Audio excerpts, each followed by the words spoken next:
Hello everyone, this question appears in class 8th NCERT chapter of direct and inverse proportions. This is first question of its exercise 13.2.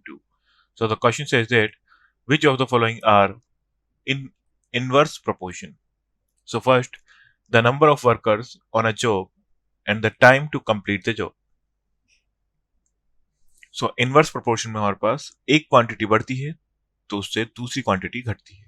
So number of workers on job and time to complete a job. So जैसे ही हम numbers of worker बढ़ाएंगे so time decrease होगा because of worker and time to complete job. So जैसे जैसे number हम workers के बढ़ाते जाएंगे सो जितने ज्यादा वर्कर होंगे काम उतनी जल्दी कंप्लीट होगा सो टाइम डिक्रीज होगा. सो ये इनवर्स प्रोपोर्शन में है. So yes,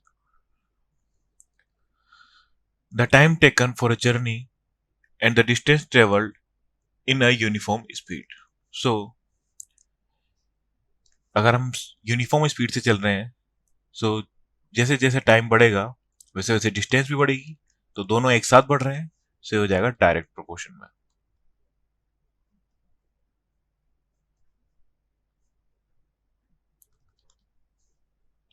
then area of cultivated land and the crop harvested.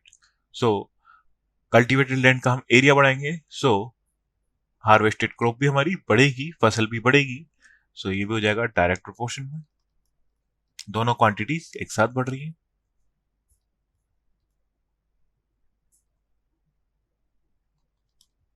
Then time taken for a fix journey and the speed of the vehicle. So अगर हम स्पीड को बढ़ाएंगे so time taken for a fix journey ये decrease होते जाएगा. Suppose हम 10 की speed पे जा रहे हैं सो हमें 10 आवर्स लग रहे हैं. देन हम 60 की स्पीड पे जाएंगे सो हमें ओनली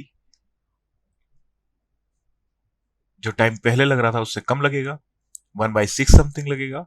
सो जैसे जैसे स्पीड बढ़ेगी वैसे वैसे time taken for a fix journey decrease हो जाएगा.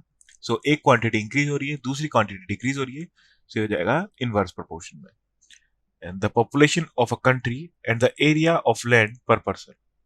सो पॉपुलेशन ऑफ कंट्री अगर इंक्रीज होगी सो हमारे पास area of land per person. So country का एरिया फिक्स है so area of land per person decrease होता जाएगा. सो ये इनवर्स प्रोपोर्शन में है. So yes, thank you.